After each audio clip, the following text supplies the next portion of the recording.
The best way to learn a language? Immersion, living where the language is spoken and using it every day. But if that's not in the cards for you this year, you can still learn a language the second best way, and that's with Babbel. Be a better you in 2024 with Babbel, the science-backed language learning app that actually works. Don't pay hundreds of dollars for private tutors or waste hours on apps that don't really help you speak the language.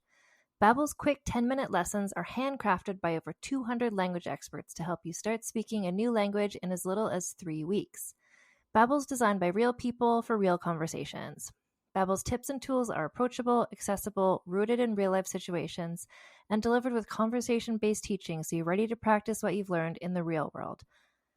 For instance, I've been using Babbel's convenient courses to help me learn basic conversational skills in German while I'm getting ready for a little trip I'm planning. It's not a language I'd ever studied before, but I find the lessons really easy and kind of like hand-holding me through learning a completely new language to me.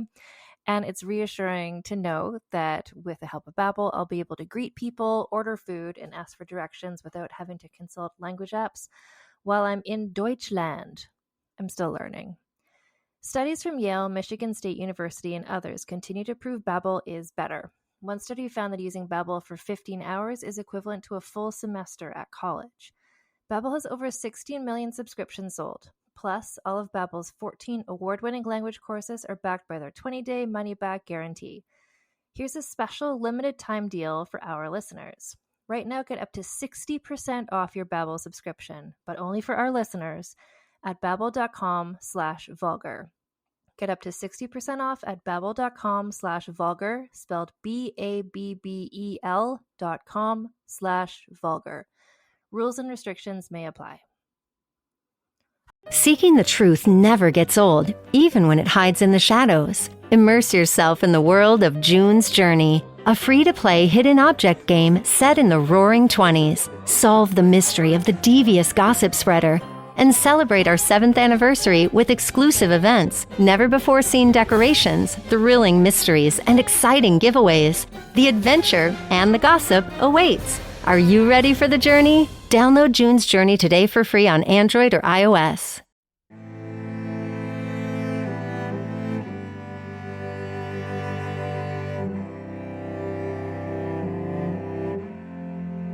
Hello and welcome to Vulgar History, a feminist women's history comedy podcast. My name is Ann Foster, and welcome to Season 7, Part 1, How Do You Solve a Problem Like Marie Antoinette? And I say Part 1 because over the next 15 weeks, including this week, we're going to be doing the first part of this lengthy journée that we're going on. And so I want to prepare you for this journée that is this season. You might expect us to dive right into life in Versailles or looking at the French Revolution or talking about the whole let them eat cake scenario. But we're starting out broader than that. And in fact, the whole season, we're going broader than that. By which I mean looking at the stars. Like for all my astrology girlies, the last time Pluto was in Aquarius was in the late 18th century, aka the 1700s, which was a time of major cultural change. The energy revolutions breaking out everywhere. The American Revolution, the Haitian Revolution, the French Revolution. This was also a time and an era of the late 1700s with lots of unexpected and strange weather patterns, like wildly hot summers, snow in June, incredibly cold winters, the coldest winter in 300 years at one point. There was solar eclipse.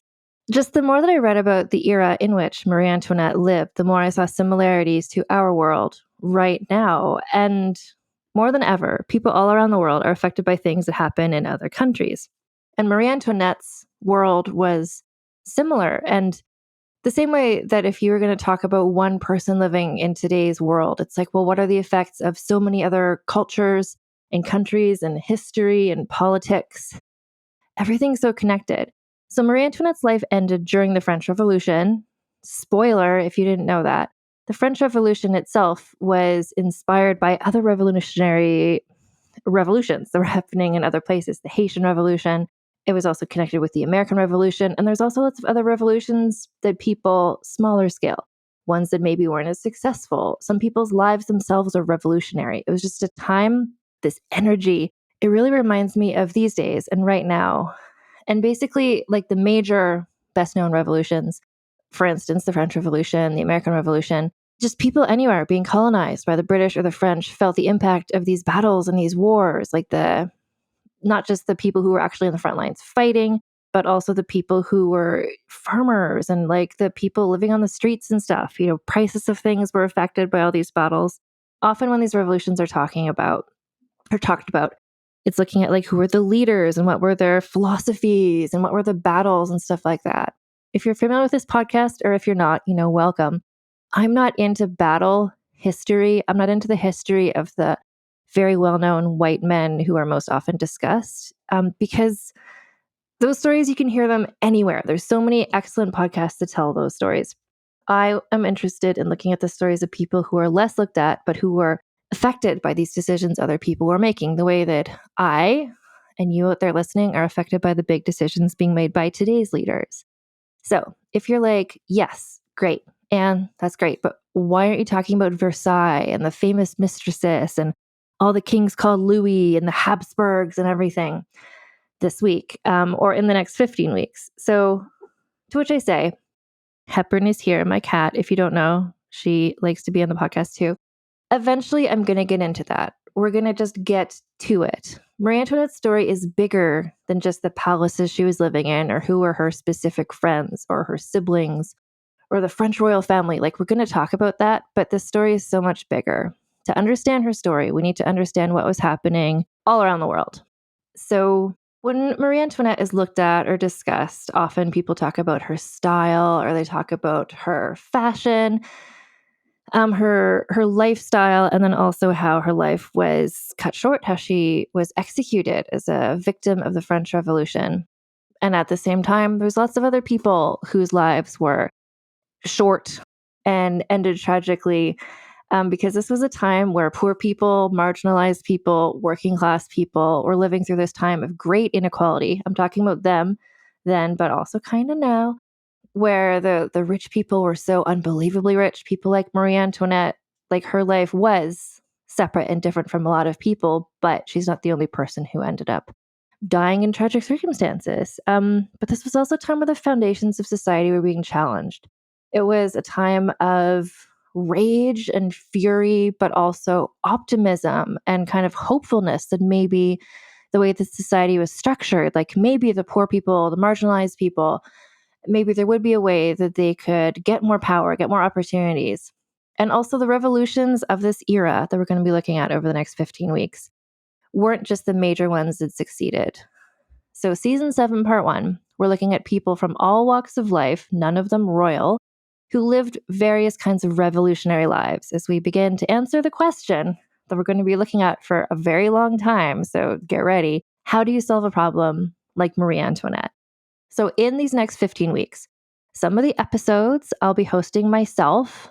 I know that lots of people will be excited to hear that. I've had a lot of guest episodes, and I do get feedback saying people that they like to hear just a me talking episode. And rest assured, some of the episodes come up with just me talking. I talk so much, it ends up being a 2 or even a 3-part episode. Some of the other episodes, I've got amazing experts to come on to help better explore the topics being discussed. So over the next 15 weeks, season 7, part 1, we're going to be looking at people in various different countries, including, but not limited to, America, New Zealand, and Ireland. Not France, which is where I really want to let you know this is a Marie Antoinette season, but kind of the same way that Beyonce said about her amazing album that I've been listening to nonstop for weeks now, Act 2, Cowboy Carter.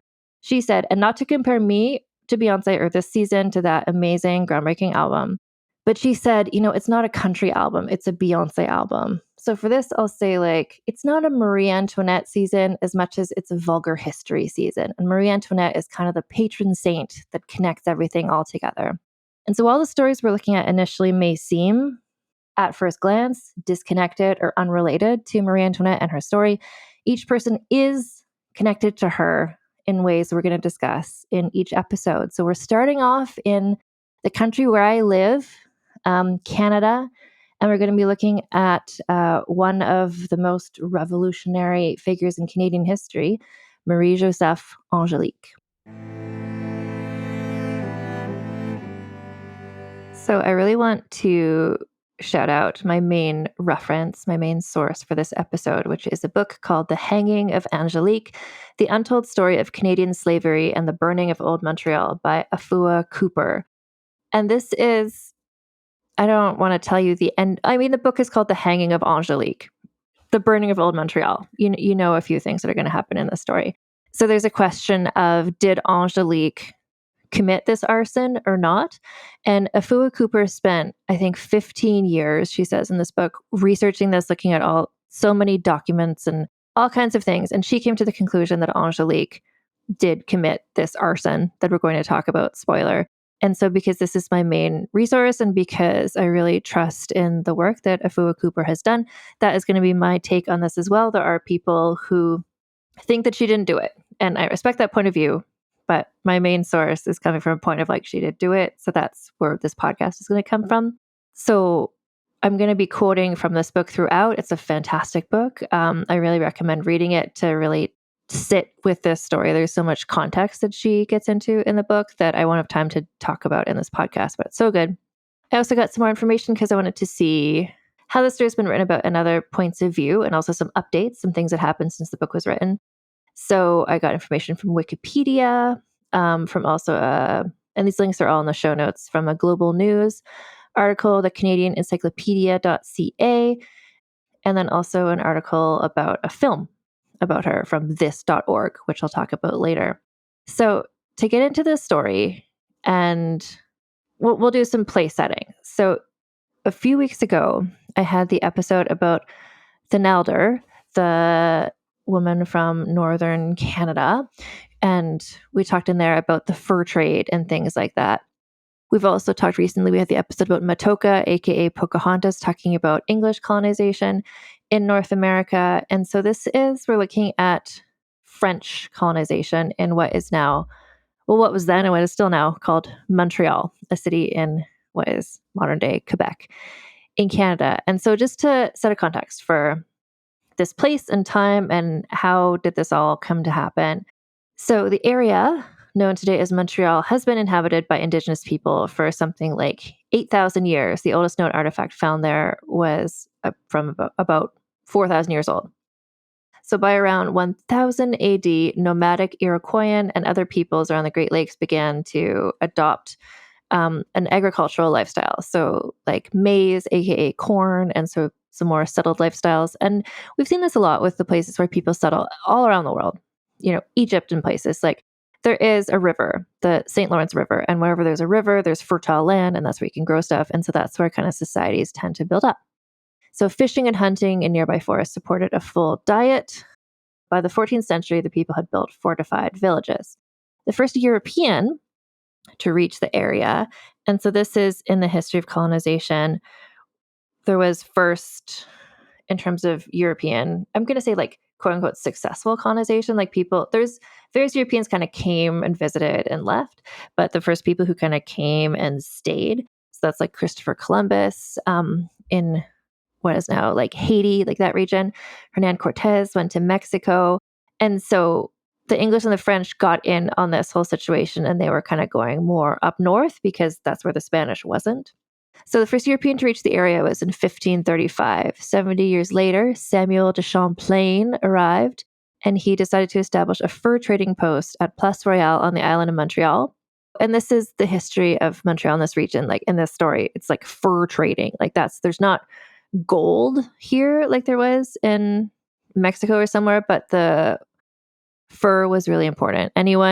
Actually, I don't know. I'm an old person, but when I went to school, the Canadian history we learned was very fur trade based. So I don't know if that's still the history you're learning, but like when you learn the history of Canada, it's about the fur trade because that's what was going on. We talked in the Nelder episode about Hudson's Bay Company and stuff. Like this whole, what is now Canada, was really, it wasn't like, let's start colonies and like for escape religious persecution like the Puritans in New England. It was more just kind of like, let's send over some business people and some trappers and let's do some fur and let's do some commerce. And that's what's going on. Anyway, Samuel de Champlain established a fur trading post, but the Mohawk, based mostly in present-day New York, successfully defended their hunting grounds and kicked him out. So it was not until 1639 that the French created a permanent settlement on the island of Montreal, started by a tax collector called Jérôme Leroyer de la Dauversière. And so once this settlement kind of was there, like it got going, so missionaries and a few French colonists set up a mission named Ville Marie as part of a project to create a colony dedicated to the Virgin Mary. And so Ville Marie was repeatedly attacked by the Mohawks. French men were recruited to bolster this failing colony. So this would become a center for the fur trade. Basically, the French and Iroquois wars threatened the survival of Ville Marie until a peace treaty was signed in 1701. We're getting closer to when our story takes place.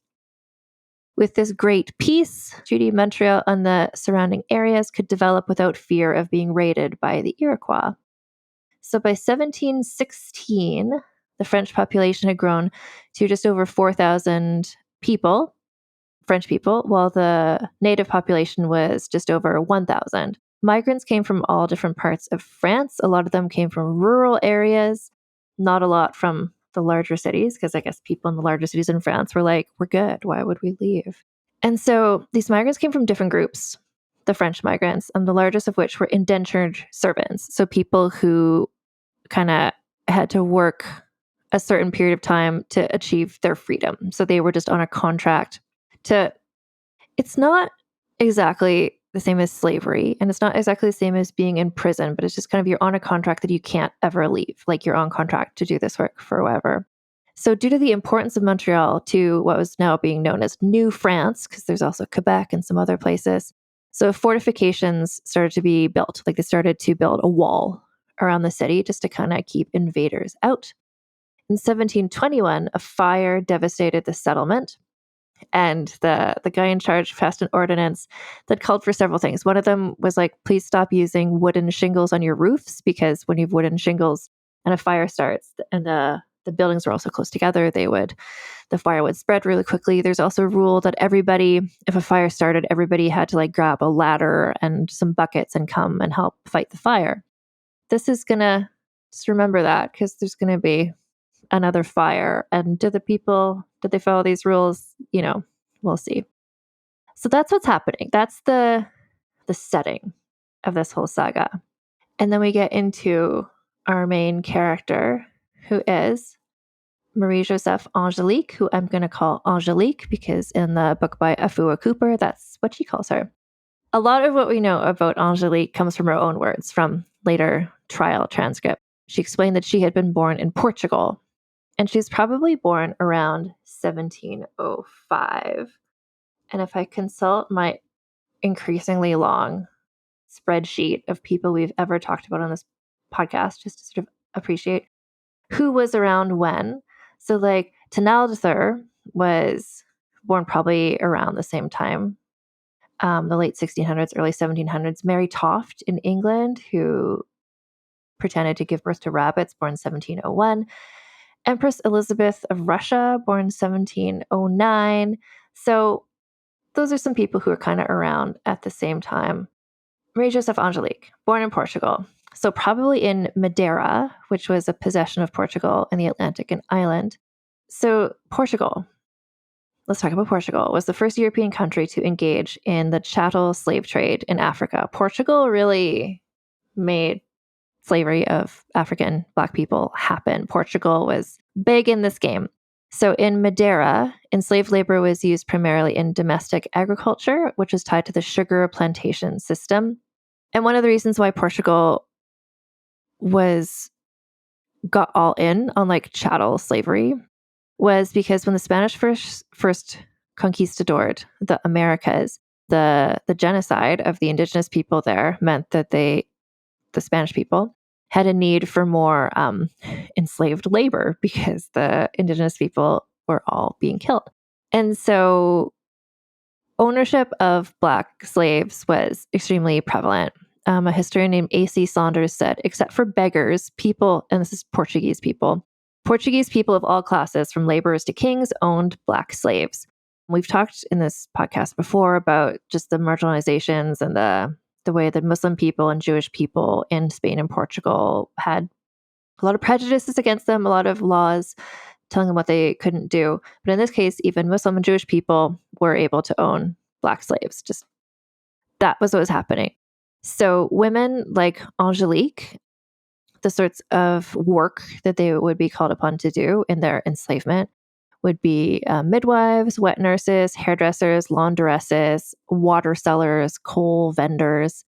And I just want to emphasize that in this era and time and place where there's a lot of enslaved people, there was resistance from them at the time.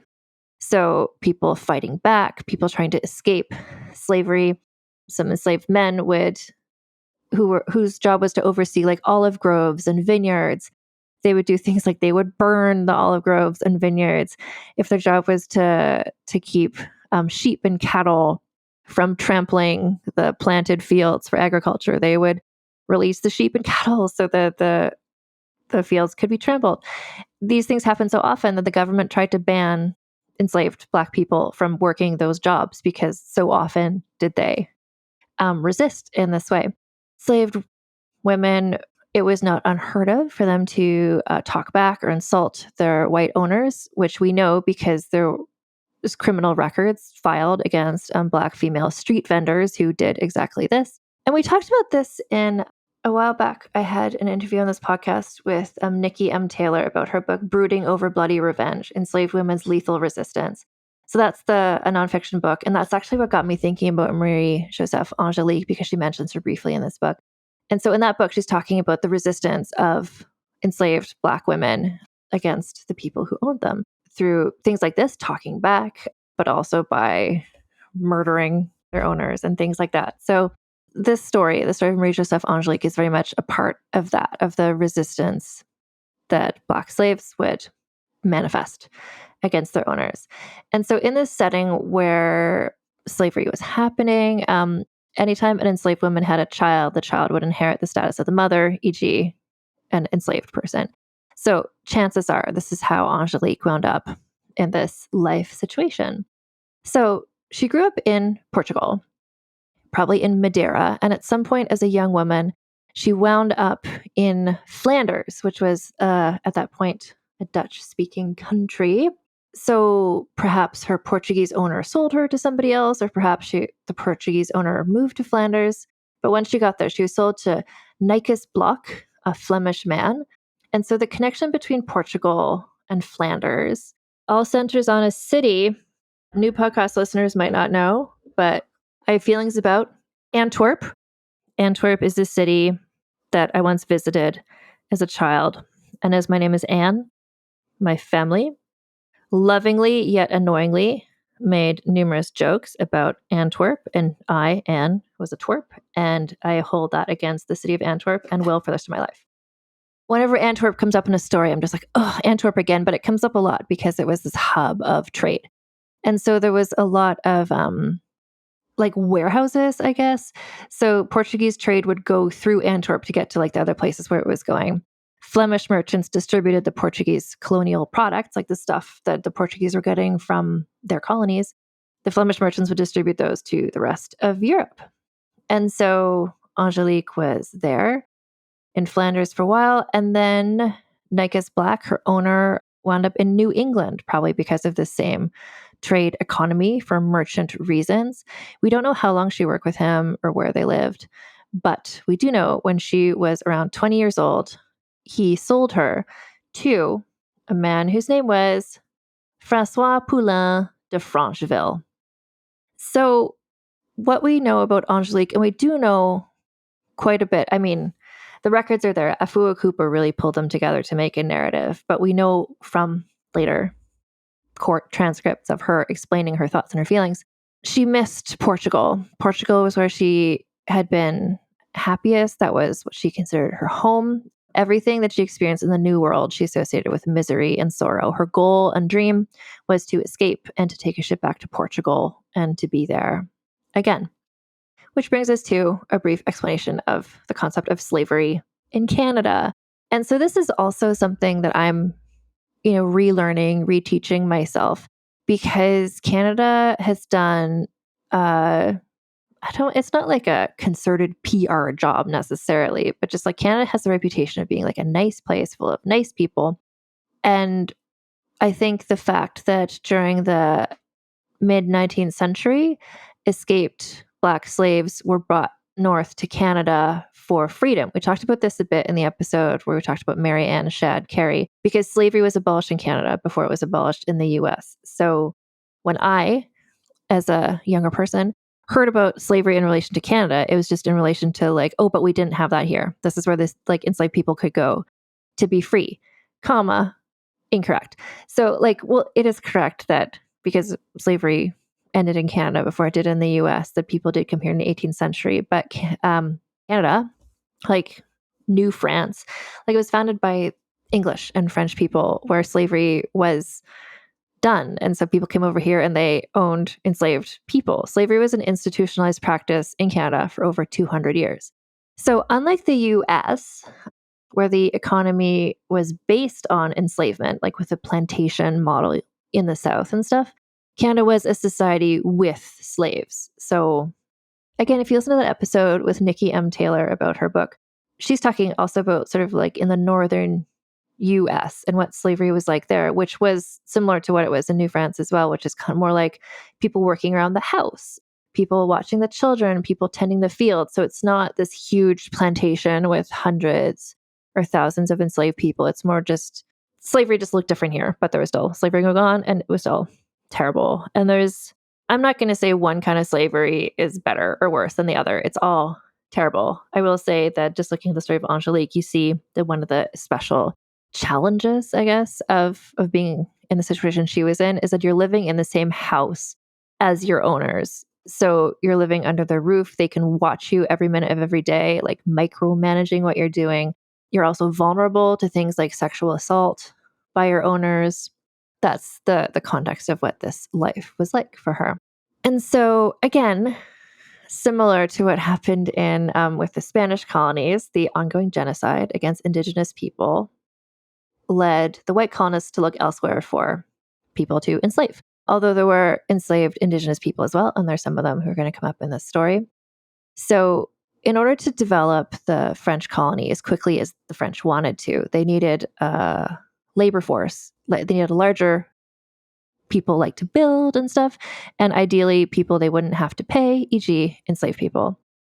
And so they acquired, the colonists of New France acquired enslaved African workers in various ways and brought them there. So at this time, like there's a big connection between this story and France because it's very connected. There's not, French law was the same as what the laws were in New France. So in France, there was a legal code called the Code Noir, which regulated slavery in the West Indies. So this was never technically made law in Canada, but the slave owners of New France applied Code Noir as needed. And Code Noir dictated that enslaved people were declared movable. So they were treated as possessions. They could be traded and moved like livestock, furniture, and trade goods. The Code Noir also mandated that enslaved people be baptized and instructed in the Catholic faith. At the point that the Code Noir came out, the king in France was Louis XIV, who gave his full consent to Black slavery in Canada. Not that they needed his permission because they'd already been doing this, but he was like, God bless, like, do this. Sure. So there were ways that enslaved people could be freed if their owners could declare through the formal process of manumission, they could be freed by their owners. And sometimes owners would do this when, if the owner died, they're like, when I die, like my enslaved people or person can be freed. Some people did that sometimes. So this was a thing that the enslaved people, if they saw that happening for other people, then that could be maybe a goal for themselves as well. And so in Montreal, there was an increasing amount of enslaved Black people. And just by virtue of the fact that it was kind of like a small-ish place, like they'd be walking around doing errands, running into each other. So they would talk and they would chat and they would learn about what other people were up to. The amount of notices in newspapers, which is the thing Afua Cooper looks at a lot in her book, is like newspaper notices about like this escaped enslaved person. Like it indicates that this was a common occurrence. Like people were escaping regularly or trying to escape. So if you're talking to the other enslaved people, like you would kind of hear about their plots and like how did they do it and what were their plans. And maybe that would give you ideas of plans for yourself. So I'm going to quote from Afua Cooper's book. So when Angelique arrived in Montreal, it was a place where white subordinated Black men had power over women, and those of high rank wielded authority over the less fortunate. Angelique was disadvantaged on all three counts of race, gender, and social status. She chafed under such oppression and had little respect for this world in which she found herself. Alienated from it, she would attempt to destroy it. So this was all a lot of setup, and now we're getting into Angelique literally burning it all down. So her new owners, so the Francheville couple. So Francois is the husband, the wife is called Therese, and they were bourgeois, what we would call today bougie. So they weren't aristocrats, they weren't lower classes. In fact, they were merchants, which was an emerging, like it's this fur trade city. So Francois was one of Montreal's leading merchants, and Therese had been, she still was, she was the daughter of another important merchant. So they're just like merchant royalty, power couple. So Francois, his business was in the fur trade. And he also owned a farm in the suburbs outside of Montreal where he grew some crops that he sold. He also had a vast estate in nearby Trois-Rivières. They lived in a 2-story stone house on Rue St. Paul, which is the merchant quarter of the town. So this is the area where people like them who are merchants, their business was there, and then they lived maybe above, like people lived and worked all in the same place. He was like third generation New France. His grandfather had immigrated from France and worked in the fur trade. Francois's father did that, and then he inherited this as well. And this is probably part of why he was so successful, because he had the family had been in the fur trade for quite a while. So less than a year after they married, they had a daughter named Marie-Angelique. The daughter died after a few months, and no more children were born to them after that. At the time that Angelique joined their household, and she was in her 20s at this point, so she was the only enslaved Black member of the household. There were paid domestic workers, and there were 2 indigenous enslaved people. So I guess because of the Code Noir, she was baptized at this time, like when they owned her, as Marie-Josephe Angelique. So this is when she got the name by which we know her. This is a name, Afua Cooper describes it as a popular name given to enslaved women. So this is just kind of like the name you gave. She was working for them for 5 years, though, before she was baptized, which is interesting. Also interesting, she was around 2 months pregnant at the time of the baptism. We know this because she had a baby, a full-term baby, 7 months later. So why did they wait to baptize her until then? Maybe it must be related to her pregnancy. So her son was named Eustace, and she named as the father of the child Jacques César, who was an enslaved Black man. So, I mean, who knows what the context was of that? Were they like having a consensual sexual relationship with each other, or did Francois force them together because if any children that she gave birth to would become enslaved to him, and was this his way of trying to like get some more enslaved people for himself? Anyway, Eustace lived for just 1 month before she died. 1 year later, she gave birth again to twins named Louis and Marie-Françoise. Louis lived for 2 days, and Marie-Françoise lived for 5 months. This time, the father's listed as unknown. So was it Jacques César again? Potentially was the father Françoise de Francheville, her owner? I mean, we don't know who the father was of these twins, but they both died as well.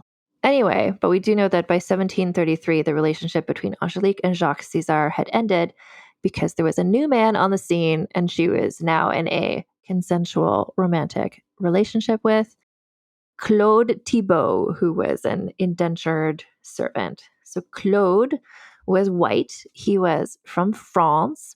He was a former soldier who was hired by Francois on indentured, like the contract thing. So for 3 years, he had to work for him for 3 years.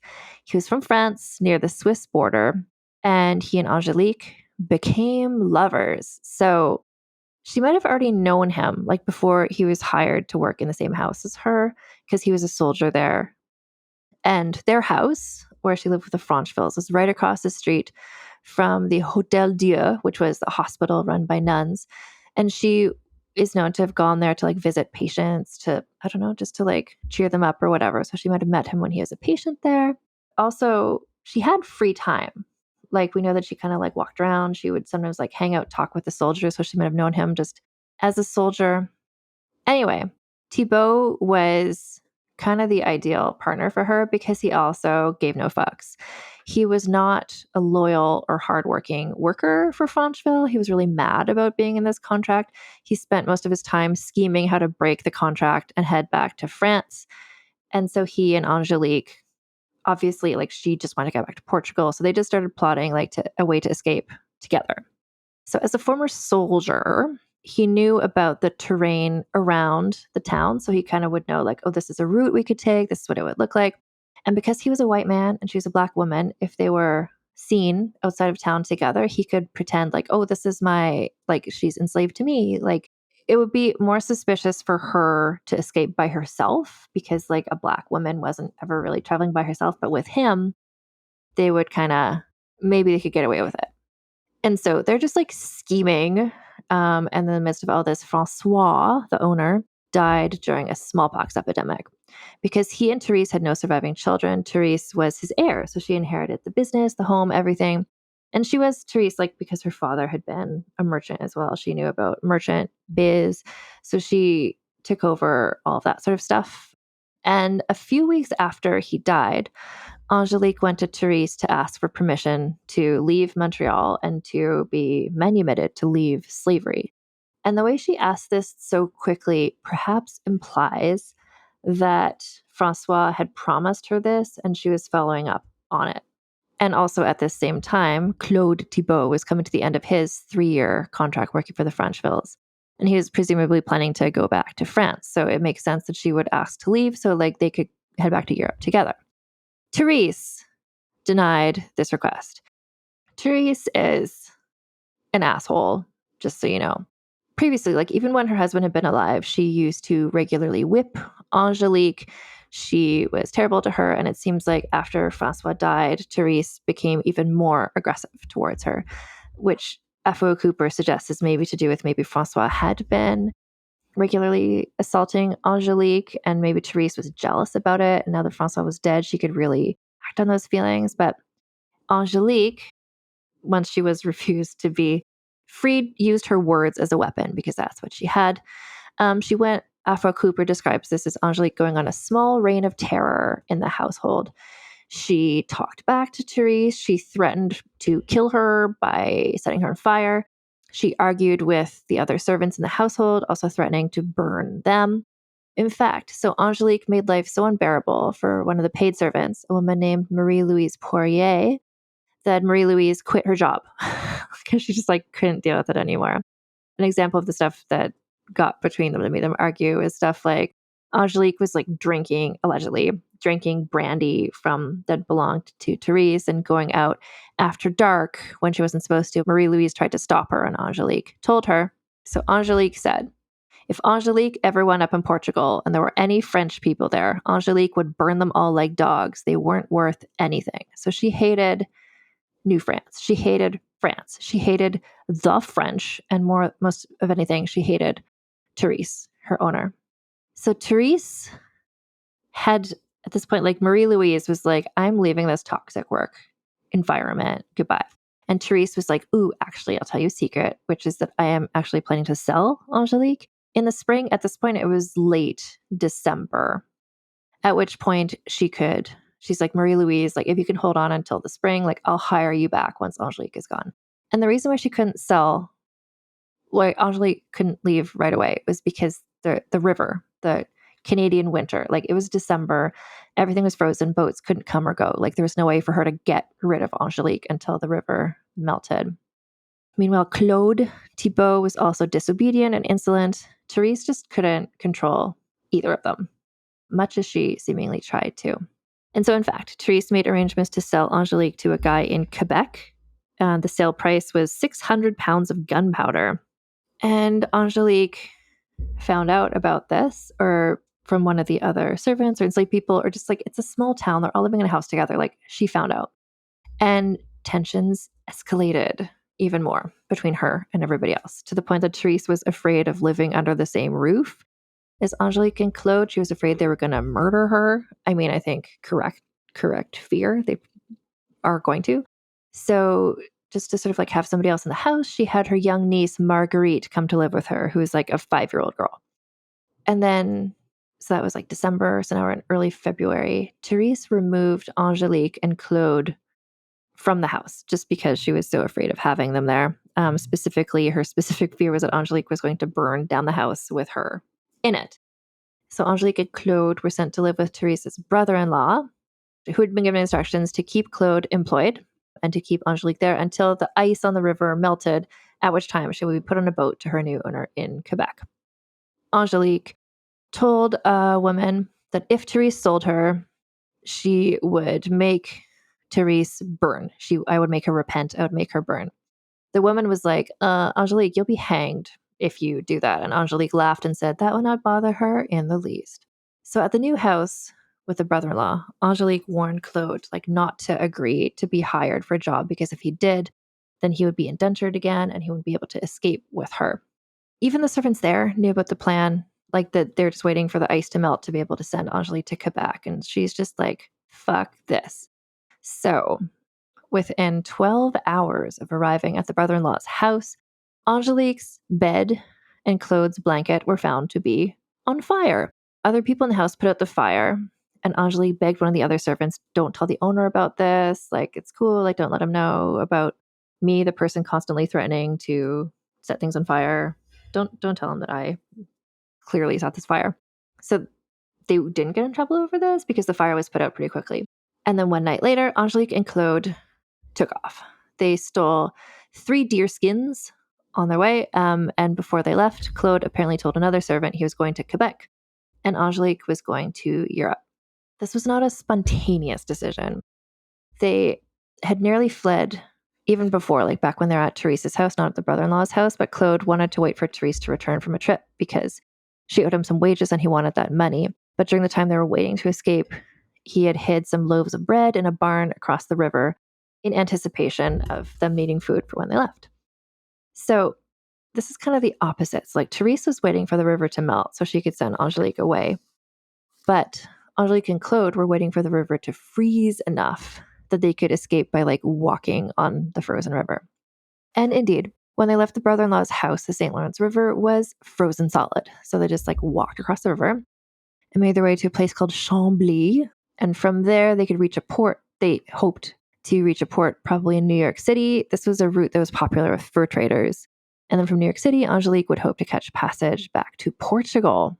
And perhaps in New England, she had some contacts from her time living there earlier that maybe would help her with this, would have been her plan. This journée from Montreal to Chambly was around 60 miles in Canadian winter in the 18th century. So a challenging route to take, but really speaks to how desperate she was and how much she wanted to escape.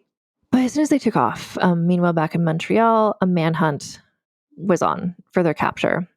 And they were caught after 2 weeks. They were still in Chambly. They hadn't been able to leave there because just everything was too frozen. They couldn't get on from there. And also they were caught partially because their footprints in the snow could be followed. Claude was put in prison. Intriguingly, Angelique was returned to Therese.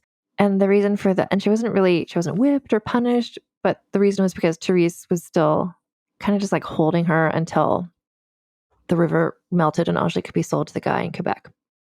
So upon her return, a laborer who was in the house, who was also employed by Therese, was like, Angelique, you're really bad. You shouldn't have run away. If you're not careful, Therese is going to sell you. And Angelique allegedly replied, the devil of whores, if she sells me, she will repent. And he asked, well, what would you do? And Angelique allegedly said, we are not saying what we would trouble to do. The snow will clear away, the earth will be uncovered, and the tracks will no longer be visible. He described her as talking with rage and fury, and what she seems to be implying here, or what she was implying, is basically, as soon as she was caught, she was already planning to escape again, but this time she knew to wait until there was less snow. Another woman who she spoke to asked if Angelique had been beaten for running away, and Angelique said, no, Therese is not bad at all. I will pay her back well. So Claude was in prison because of the escape attempt. Angelique visited him regularly, bringing him food and presumably scheming their next escape attempt. Therese found out she was doing this and told her to stop. I mean, to no one's surprise. I mean, I'm not surprised and you're not surprised. Angelique kept visiting him, kept bringing him meals, and they kept making a scheme. So Claude was released on April 8th after 5 weeks in prison. And right away, the plan he and Angelique had clearly been figuring out during their visits was set into action. So the day he was released, Claude went to Therese to collect his remaining wages and his belongings. And she, knowing what we know about her, but also just kind of understandably yelled at him. She was like, never come back to this house. And she revealed to him at this point, Angelique had been sold to a man who would likely then sell her to a slave plantation in the West Indies. So this is kind of like confirming the sale of Angelique, but also, I mean, so she said, never come back to this house again. Obviously he did, because no one listens to Therese, and Claude and Angelique give no fucks. And now we're just going to take a break for a word from our sponsors. As a podcast network, our first priority has always been audio and the stories we're able to share with you. But at Realm, we also sell some pretty cool merch, and organizing that was made both possible and easy with Shopify. When you think about successful businesses like Aloe or Allbirds or Skims, an often overlooked secret is the business behind the business that makes selling and, for shoppers, buying simple. For millions of businesses, that business is Shopify. That's because nobody does selling better than Shopify. It's the home of the #1 checkout on the planet. And the not-so-secret secret that's definitely worth talking about is that Shop Pay boosts conversions up to 50%. That's more happy customers and way more sales going. If you're hoping to grow your business, your commerce platform better be ready to sell wherever your customers are scrolling or strolling, on the web, in your store, in their feed, and everywhere in between. Businesses that sell more, sell on Shopify. Upgrade your business and get the same checkout we use with Shopify.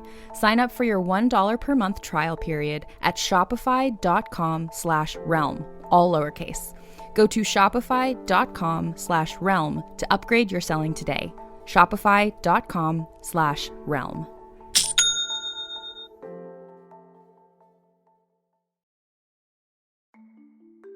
As someone who enjoys trying out different makeup looks but doesn't wear a ton on a daily basis, I like to focus on making sure I have high quality staples.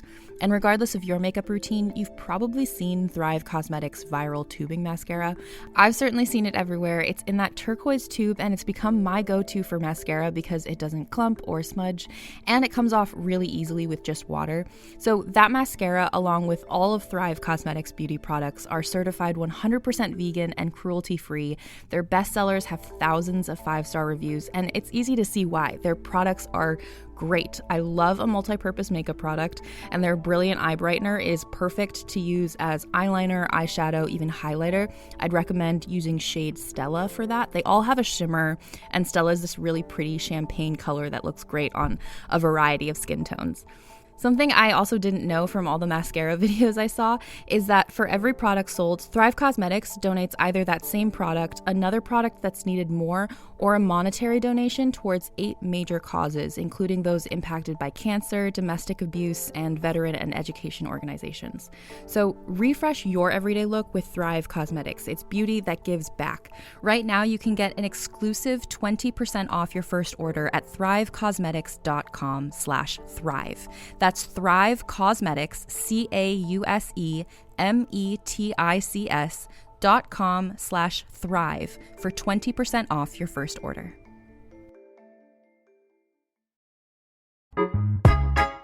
People often look at me with confusion when I ask them what their only one in the room story is. They think it has to be like mine, where I went to a 600-person event and discovered that I was the only Black person there. I know. Horrifying, right? Hi, I'm Laura Cathcart-Robbins, and I am the host and creator of the podcast Only One in the Room. Every week, my co-host Scott Slaughter and I invite you to join us for an hour and lose yourself in someone's only one story. This podcast is for anyone who has ever felt alone in a room full of people, which is to say that this podcast is for everyone. And we're back. So he visited her, Angelique, repeatedly over the next 2 days when Therese wasn't at home. And meanwhile, the third character in the story, the river. The ice was thawing. Boats could soon leave for Quebec. As a former soldier, Claude knew the routes in and out of Montreal. And so for this escape attempt, he planned they would leave the same way again, like via Chambly, which would take them near a fort where he'd previously served. So he was familiar with the terrain and maybe he had some friends there or something. And this brings us to Saturday, April 10th, 1734, the day of the fire. So before heading out for noon mass, and the church, the Notre Dame Cathedral, which I believe is still in Montreal, was just like a block away from where they lived in the merchant quarter. So their house, the Franchevilles, is like across the street is the hospital, like 1 block away, this church. And Therese went to the church all the time. So she's going to noon mass. And before heading out, she had yet another yelling argument with Angelique. Angelique threatened to burn down the house with her in it. She also allegedly insulted French people in general, which she did often. Therese went for mass, and the people left in the house were Angelique, Therese's niece, Marguerite, this little 5-year-old girl, and 2 little girl friends of Marguerite, Charlotte and Amable. After Therese left, Claude came by, spoke to Angelique in the kitchen, and then left again.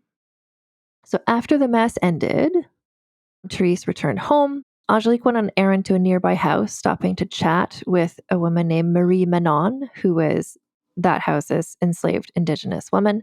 The 2 women watched Therese, who was like across the street or just over the way, who was laughing with a friend. And Angelique allegedly said, "Therese is laughing now, but soon she would not be laughing, as she will not be sleeping in her house tonight."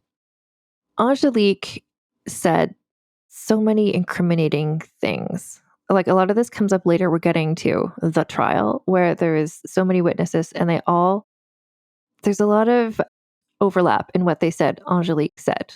Like, even if they were exaggerating what they said she said, it's like she clearly said a lot of anti-French things and spoke often about wanting to burn things down. So Angelique also, in this afternoon, there's a woman was walking down the street who was like a domestic worker, and she was like, "Hey, Angelique, are you going for a walk? Are you still living with Therese? Like, I thought you were living with brother-in-law now." And Angelique replied, "I don't have time to go for a walk." And she's like, "I am still living with Therese, but I won't be for long." Evening fell. Therese went to Notre Dame Church again for evening prayers, and then out of the darkest night, a voice was heard to yell, "Fire, fire." So Marguerite César, who lived like across the street from the Franchevilles next to the hospital, went to her window. She's like, "Who's yelling fire, fire?" And she saw Angelique dash from the Francheville house yelling fire, fire. The 3 little girls were also in the street screaming fire. Angelique ran to her next door neighbor yelling fire. She and the guy came back to the Francheville home. They got buckets of water and they headed in the direction of sort of the ups. So it's a 2-story house. And the upstairs, there's like a storage attic, and there's also Angelique's room, kind of sharing a space. And that seemed to be where the fire was coming from. So he's like, "Oh, the fire, I think it's coming from under the ceiling in this attic area. I need to get a ladder to reach it." And he's like, "Angelique, can you get a ladder?" And she's like, "Nope, this house doesn't have a ladder, actually," despite the fact that from that previous fire, there had been a rule that every household had to have buckets and ladders. Anyway, the fire was spreading really rapidly from the Francheville's house to this guy's house. And so he just like pieced out to go try and save his own house. Because remember the thing about with the previous fire, there was a rule like don't have wooden houses, don't have wooden shingles. No one listened to that. They all still had wooden shingles. And the houses were really close to each other. So the fire started spreading quite quickly. So the troops, because there's like military there, were dispatched to come and fight the fire. The entire town had been alerted. So the flames were spreading from this house to other houses along Rue St. Paul. The fire spread across the street. It was also really windy. So it was also the fire spreading because of the wood shingles, but also just the wind. It's probably how it got across the street. So the hospital caught on fire. A convent attached to the hospital caught on fire, but the nuns were able to get out to safety. They had like an outdoor garden. And that's where sort of refugees started to gather in this outdoor garden. That because it was outdoor, it wasn't on fire because there wasn't a roof. So the fire continued to spread down Rue St. Paul onto the side streets, over to the houses on Rue Notre Dame, just like spreading everywhere. And so remember, there was that rule that if there was a fire, all able-bodied people had to come with their ladders and their buckets and come to fight the fire. So along with the troops who were like fighting the fire, many of the able-bodied citizens came. as was required by law, to try and fight the fire. But the fire was spreading so rapidly, they were like, changed my mind. And then they many abandoned their efforts to go to their own home to try and save their own personal possessions instead. So about half the houses in this area were stone and the other half were wood. And the wooden houses were burning, obviously. And then also it's April. So you're listening to this, it's May, but it was just April. And it's the sort of climate, I think it still is in Montreal and in many parts of Canada, where the winter takes a long time to melt. And there's a long period where it's just kind of like slush and mud. And then if it's cold overnight, then the slush freezes. So just the mud and the slush and the fact that this was a colonial 18th century town, there's not pavement, I don't think. So the soldiers weren't able to move around very quickly to fight the fire just because of the ground was so slushy. So less than 3 hours from the start of the fire, 46 buildings, including the hospital, were ruined, burned down. Almost the entire merchant sector was destroyed. And as I mentioned before, the merchants would live and work in the same building. So it's not just their own personal stuff was burned, but all their goods, their furs and stuff that they had to sell were also, so their livelihood was also destroyed. No one died because of this fire, though.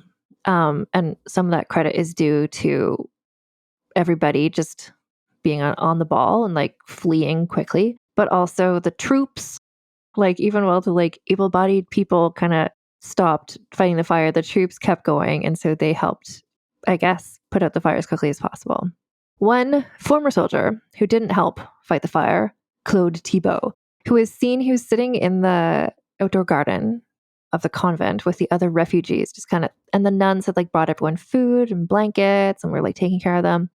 And Claude was just there kind of munching away, eating his food. And a guy came and was like, Claude, why aren't you helping fight the fire? You're an able-bodied person / former soldier. And Claude was like, I've had a long day and I'm tired and hungry. And he just ate his food. And that's the last we're going to have Claude in this story, because he fled Montreal and was never seen again.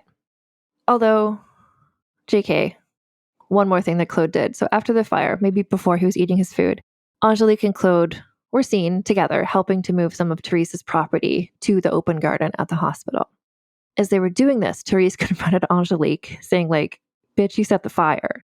And Angelique said, Madame, however nasty I might be, I'm not wretched enough to commit an act of that sort. So she and Claude were seen together moving the belongings. Then Claude ate his meal and was like, I'm too tired to fight the fire. And then he peaced out. And then that's the end of Claude. So just lots of people in the courtyard, 46 homes were destroyed, right? There's just a lot of people. It's a big courtyard. And they're always kind of gossiping. They're all just what do you think happened? This was clearly arson. This is not an accident. Someone set this fire. Who do you think set this fire? And literally everyone was perhaps Angelique, the woman who's been constantly threatening to set this house on fire. Angelique was there among them.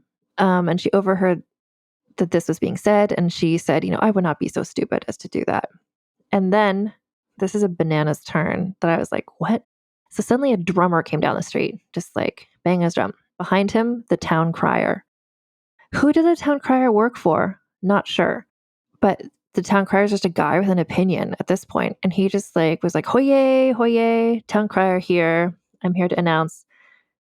You want to know who set the fire? It was that bitch, Angelique. He just announced that, but it's not the police had investigated. No one had charged her. The town crier just felt yelling that at everybody. And everyone's like, yeah, we know. We assume that as well. And Angelique said she would not be such a fool as to set fire to her own house. And she just stayed in the courtyard with everyone else, sharing food and drink. She found a spot for herself. The nuns wrapped her in a green blanket and she went to sleep. And this is the part where Claude left. Why didn't she? And Afua Cooper theorizes that at the point where she would have escaped was around the time the town crier came by to be like, Angelique did this. So people were had an eye on her. They would have noticed if she left. But also the city, remember, Montreal, walls, heavily guarded. She couldn't just leave. Although the wall, not quite finished. So Claude this is probably how he escaped. He knew that there was some gaps in the wall that he got out of. If she had planned to burn down the house and then escape, that was foiled by the fact that they clocked it as her being responsible immediately. So she just like went to sleep in this courtyard.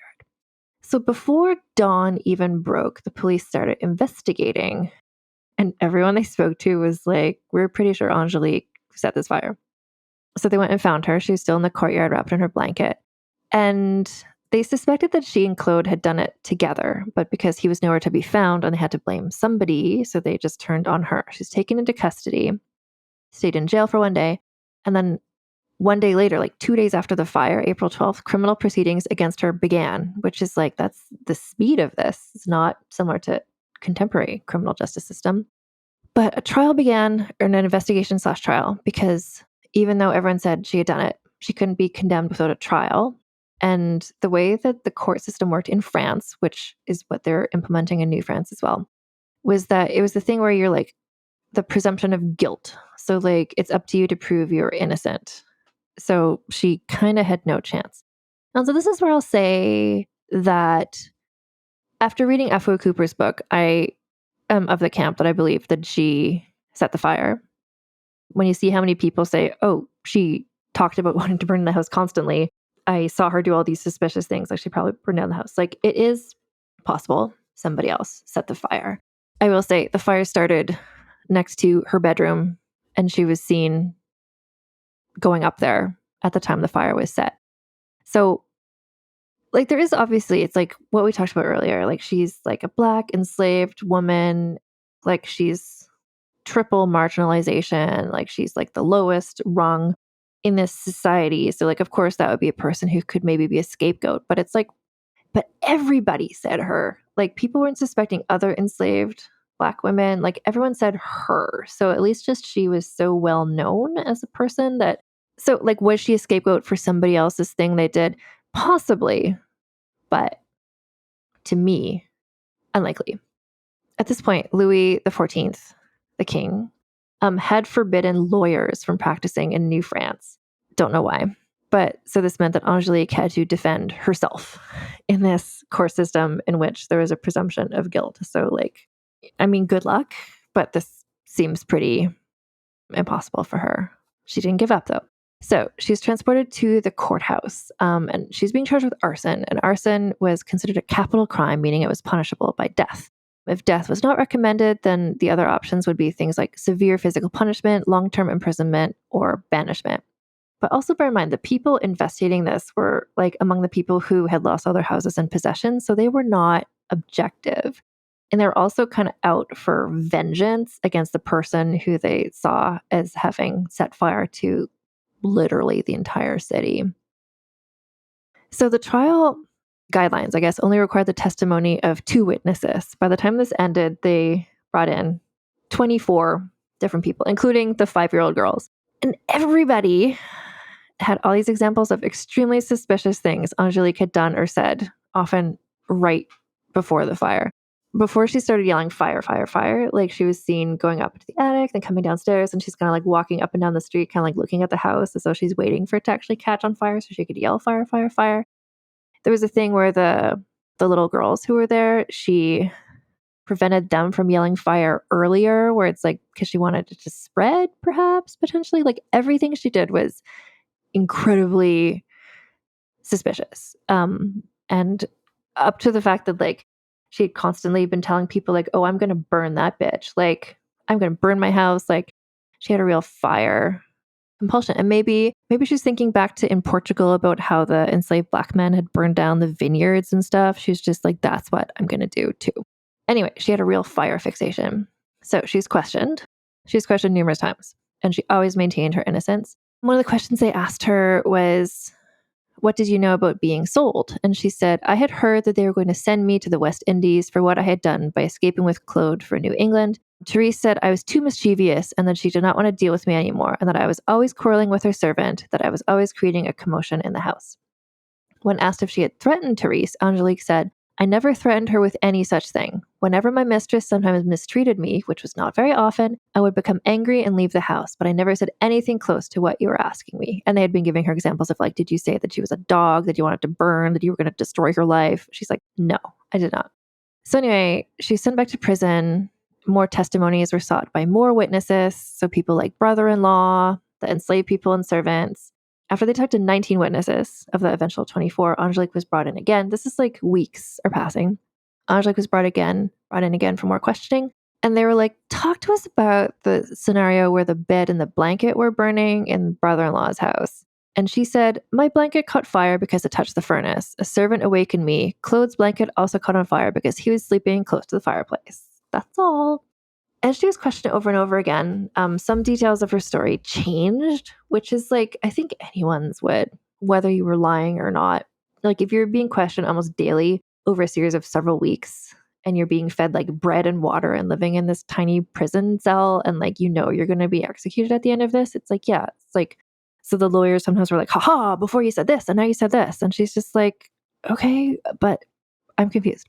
So after all the 24 witnesses had been talked to, the next part of the trial, and I like this part, and I think bring this back to trials now, is where she gets to just like face to face tell off all the witnesses. Because again, like she doesn't have a lawyer because you're not allowed to have lawyers in France or in New France.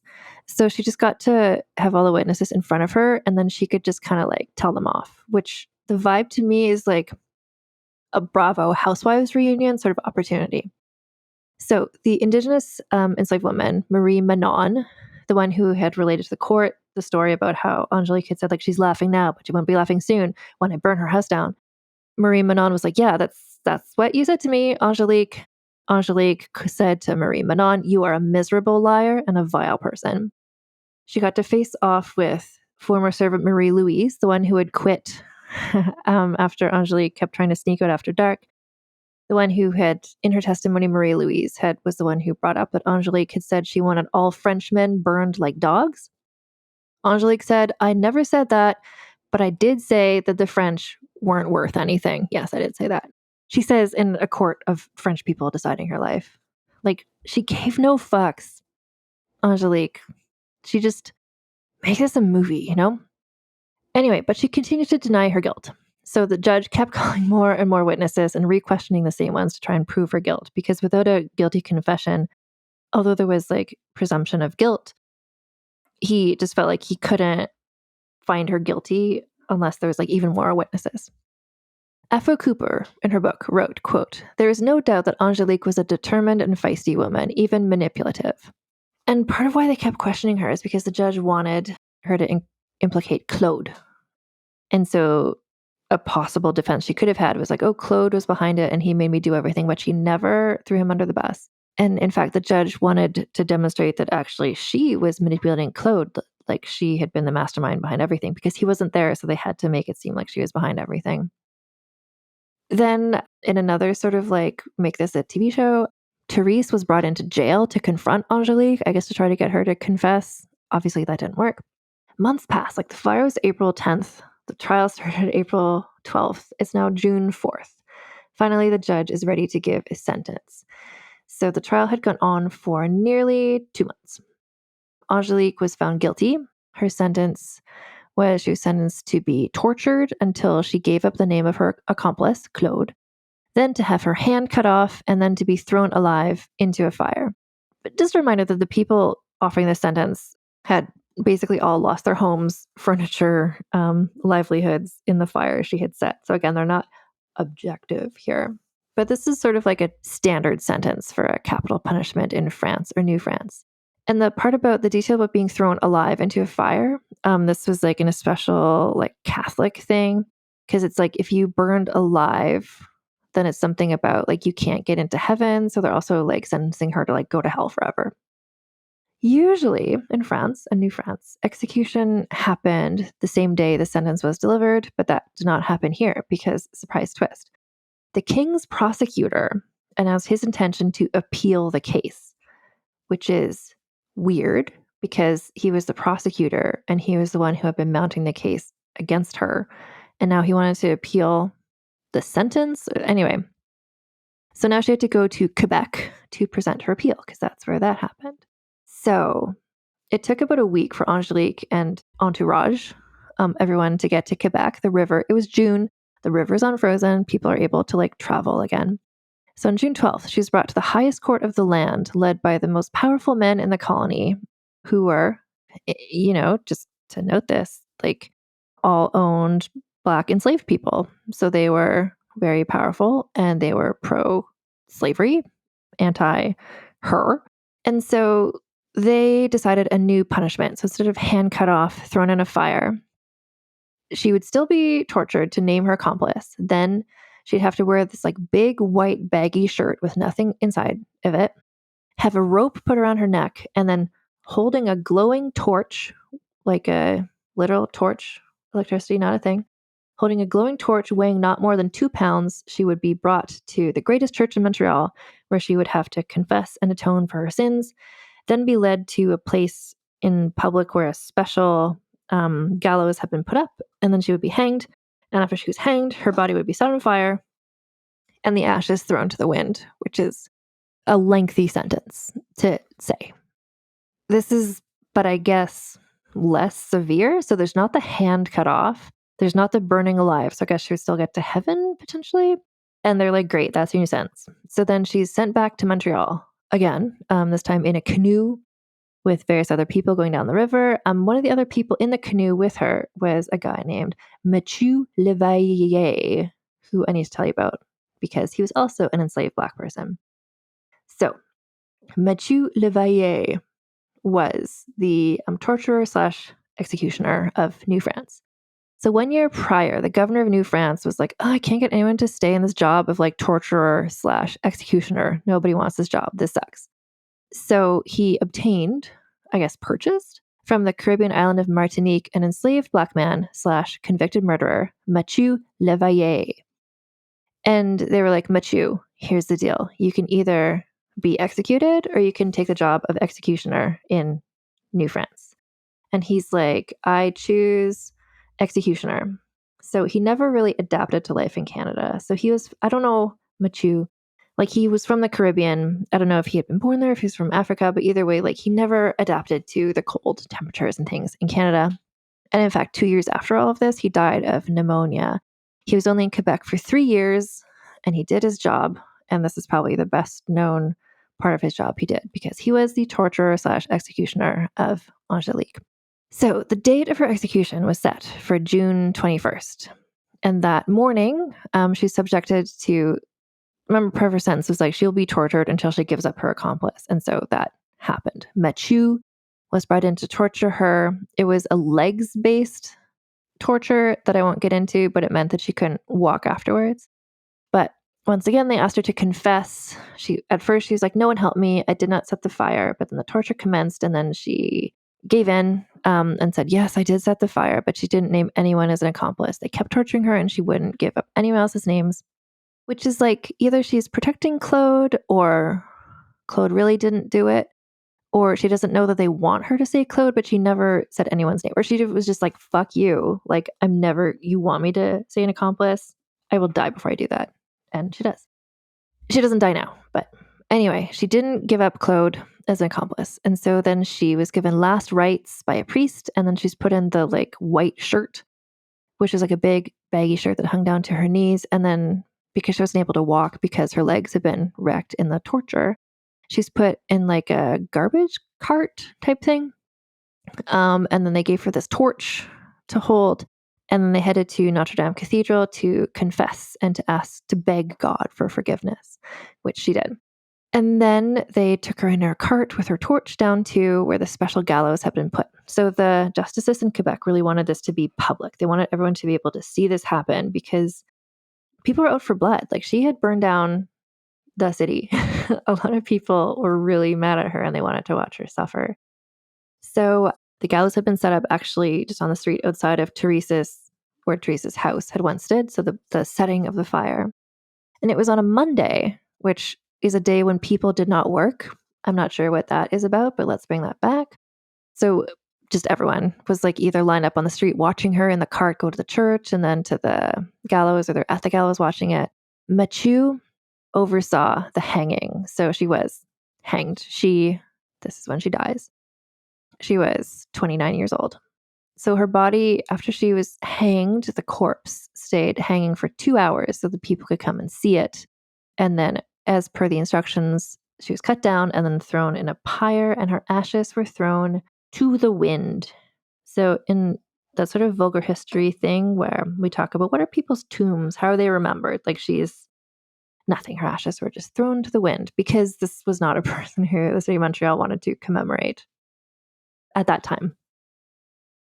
So here is just to sort of sum up everything and sort of my understanding that Angelique did do this arson. Here's what Afua Cooper writes towards the end of her book. Quote, Angelique had good reason to set the fire, and her motive was revenge.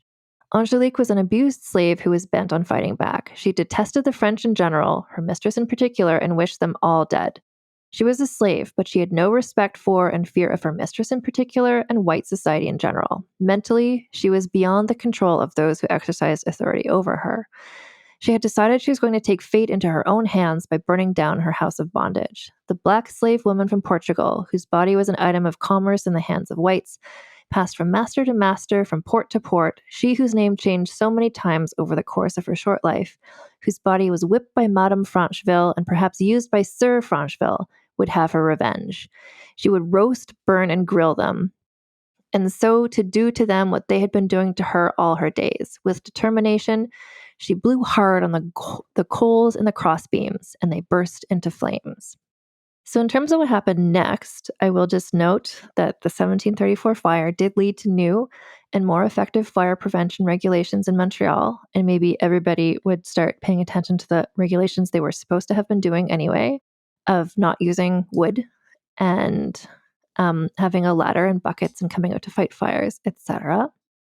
I think they also did some stuff with the roads. They improved the roads to make it easier to get to and from so that people could come and fight fires more quickly. And so in terms of, we're going to get to the score and everything, but just when we get to significance, remember this. So Afua Cooper suggests that the transcript of Marie-Josephe Angelique's trial constitutes the first slave narrative in North America.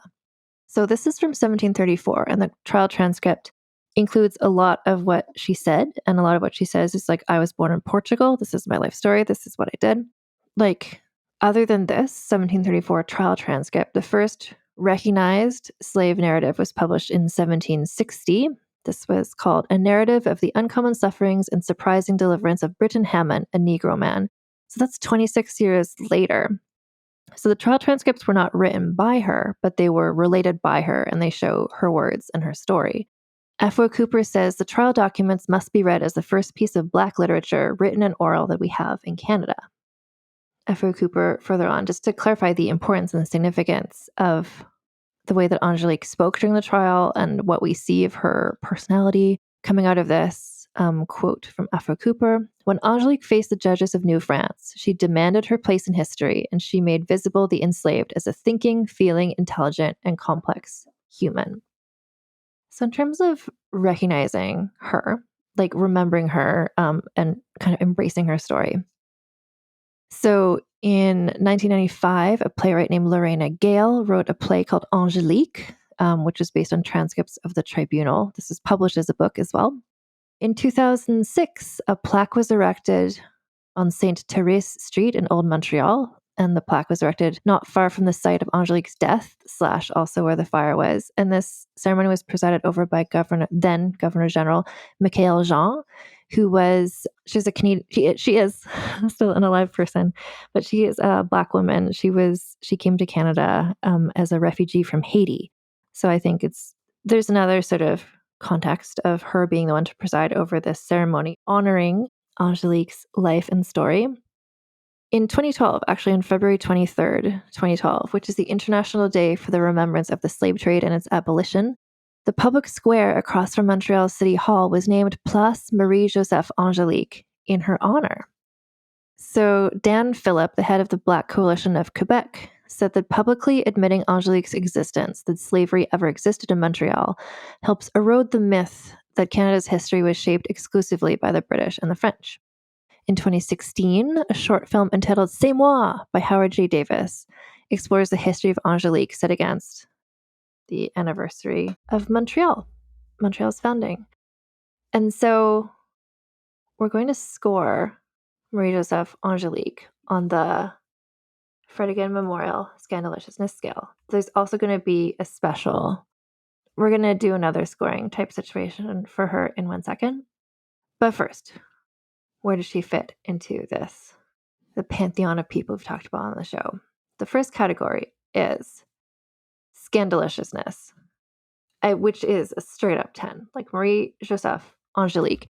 Even if 10% of the things she said that people said she said during the trial were true, like she was an audacious bitch. She was just like, fuck you. I hate you. I hate you. I hate France. I hate the French. Like, I'm going to burn you all down. Like, and then she did. She burned down Montreal. Like, she ran away. She tried to run away. She, like, 10, straight up 10 for scandaliciousness, for sure. Scheminess, I feel like her schemes were not always good, but they were effective. Honestly, I'm going to give her 10 for scheminess because she was always scheming. She wanted to get back to Portugal. She wanted to destroy everyone who, like, all of society. I want to find that quote again from F.O. Cooper. I thought that was so, yeah.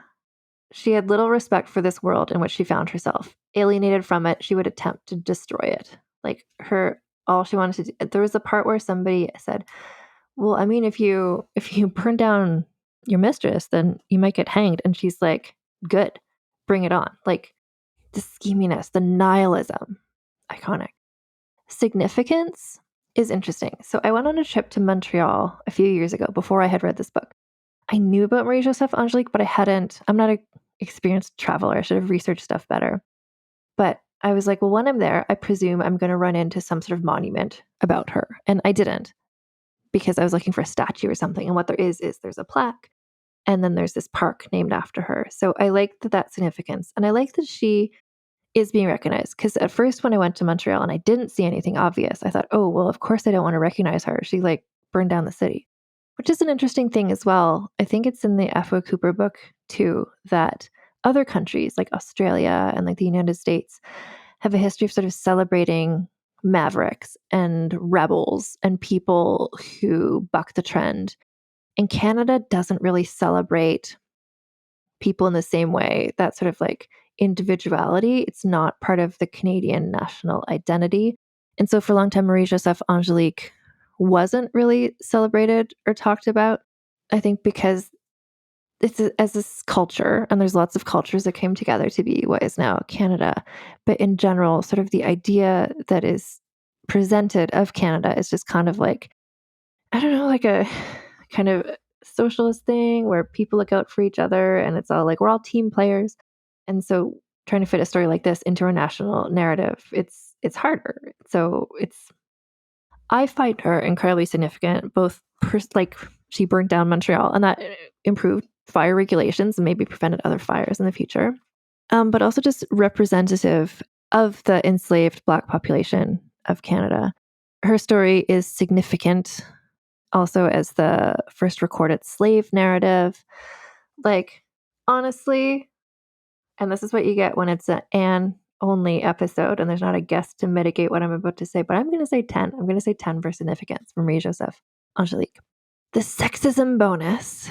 So this is where we see like how much did sexism get in her way? And for her, it was, as it is a lot with people of marginalized identities when we're looking at this scale, like the sexism is so intertwined with the racism and with the xenophobia. So like she had these children, like did she consent to it? Did she want to be having these children with Jacques César? I don't know. Like other enslaved people were in similar situations in the sense of like they had no control over where they went or what they were doing. They were being sent here or there. I think the sexism was certainly part of her story, but I think a lot of, if an enslaved Black man had done the same thing, I think he would have been treated equivalently badly. I think he would have also have been arrested and found guilty. Like, I don't think her being a woman softened things. I think it made it worse in the sense of like the perhaps sexual stuff that happened to her. So I'm going to say straight up, just like there was a lot of cultural forces up against her, sexism being one of them. So I'm going to give her a 5 for that, which gives her a total score 35, which in the pantheon of everybody, Marianne Shad Carey, also notable Black women from Canadian history also has a 35. I like that they have a similar number. If we're talking about just like figures from Black history, we've talked about it on this show. Njinga of Angola has a 36. So they're all, yeah, I like that those three are kind of have a similar score.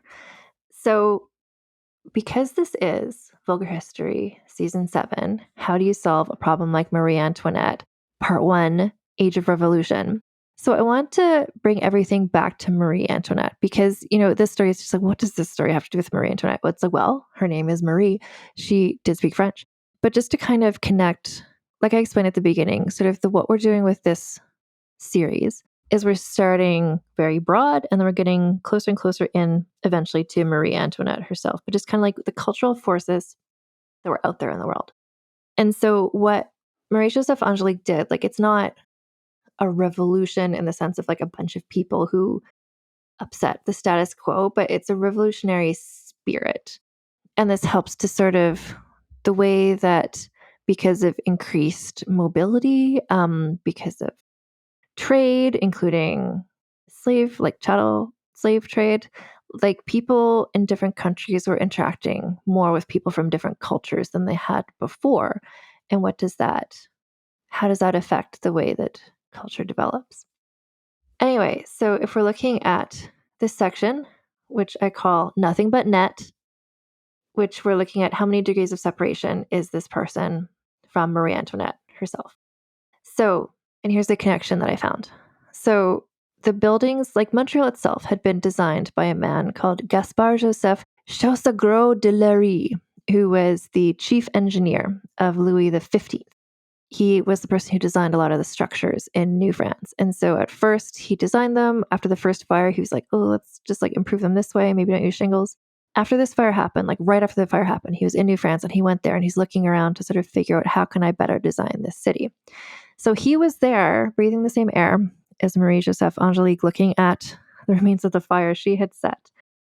And so he was Louis XV's chief engineer of New France. He knew Louis XV and the royal family.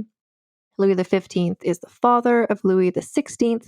Louis XVI was Marie Antoinette's husband. So that is 4 degrees of separation between Marie-Josephe Angelique and Marie Antoinette. So we're in season 7, part 1.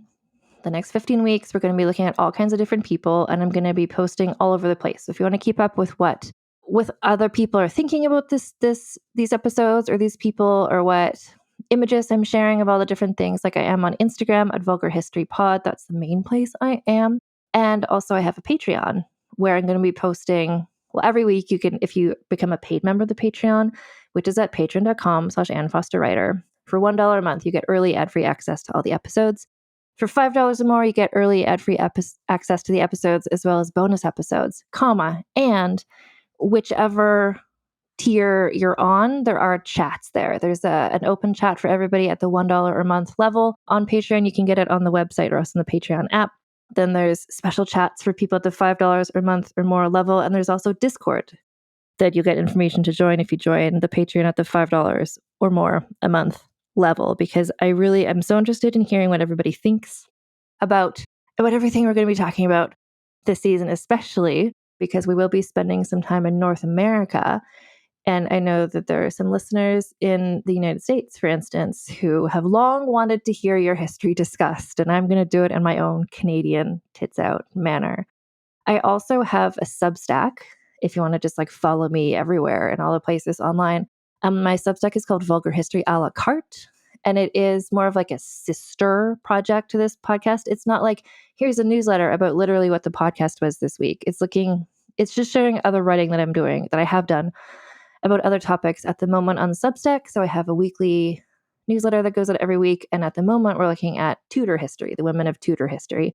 At the moment, when you're listening to this, we're talking about the Grey sisters, Jane Grey, Catherine Grey, Mary Grey, if you really want to dive into them. I did a whole season about how to lose a queen in 9 days, the Jane Grey story. I also want to mention we have Marie Antoinette is known for her glamour, her beauty, her beautiful jewelry. And I have a brand partner that I'm so happy to be partners with, which is Common Era Jewelry. So this is a 100% woman-owned business that creates beautiful jewelry pieces, pendants and rings inspired by history. And a lot of the pieces are inspired by women from history. They have a whole collection called Difficult Women, which is looking at people whose reputations sometimes aren't the greatest, but often that's just because they sort of stood up and were doing things in a way that society was not cool with. On this podcast, we call that being tits out.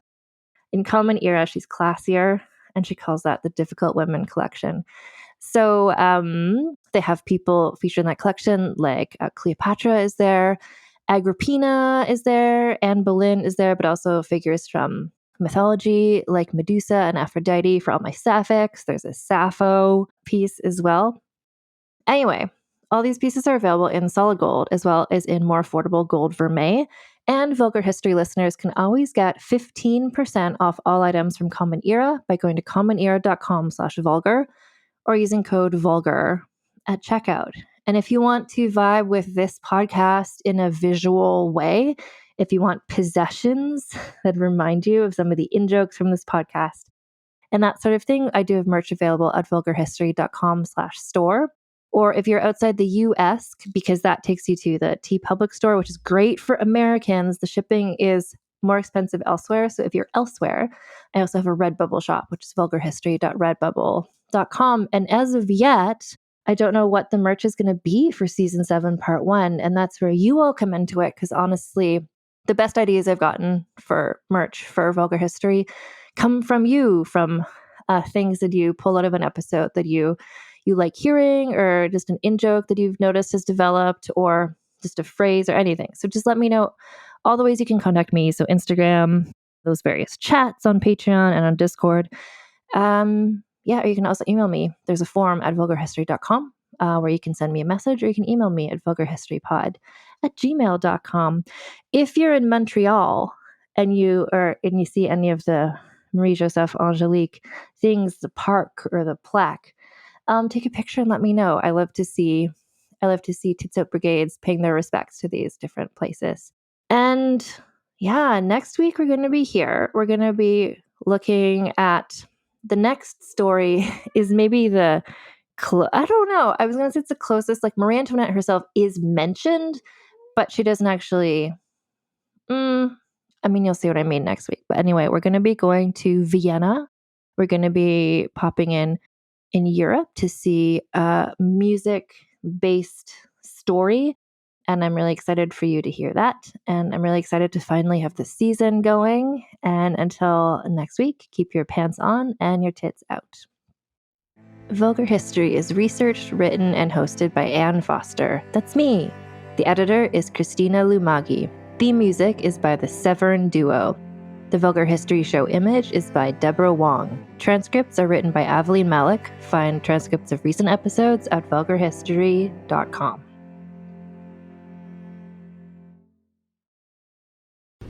Talmor, Sheshin Morachi.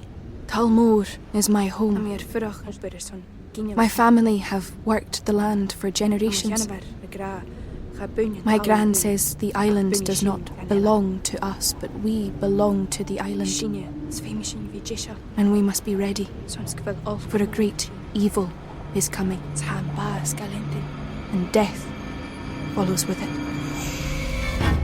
Listen and subscribe to the latest season of Undertow, The Harrowing, a Storyglass production presented by Realm, available wherever you get your podcasts.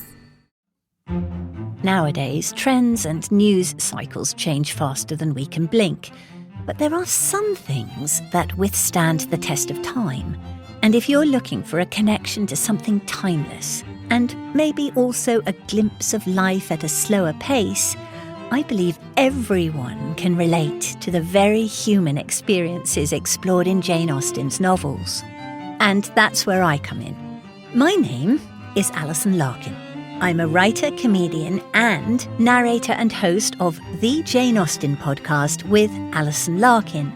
I spent a lot of my childhood in the part of England where Jane Austen lived and wrote, and now that I live in the States, nothing gives me a sense of homecoming quite like narrating her books. On this show, You'll listen to award-winning narration. I'll give myself a pat on the back for that. As well as conversations with actors, writers, and other fascinating people who all share a passionate love for Jane Austen. So please, join me as we embark on a wonderful journey through Jane Austen's work. Be sure to listen and subscribe to The Jane Austen Podcast with Alison Larkin, wherever you get your podcasts. I'm Brennan Storr.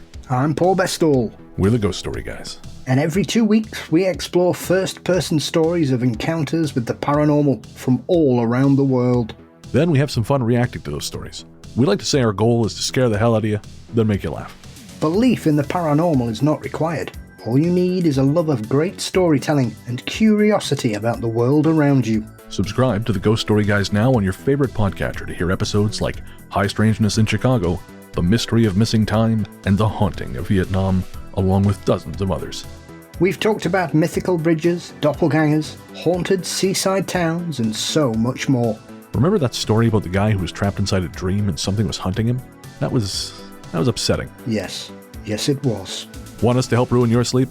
Come find the Ghost Story Guys on Apple Podcasts, Spotify, and everywhere else fine podcasts live, or at ghoststoryguys.com.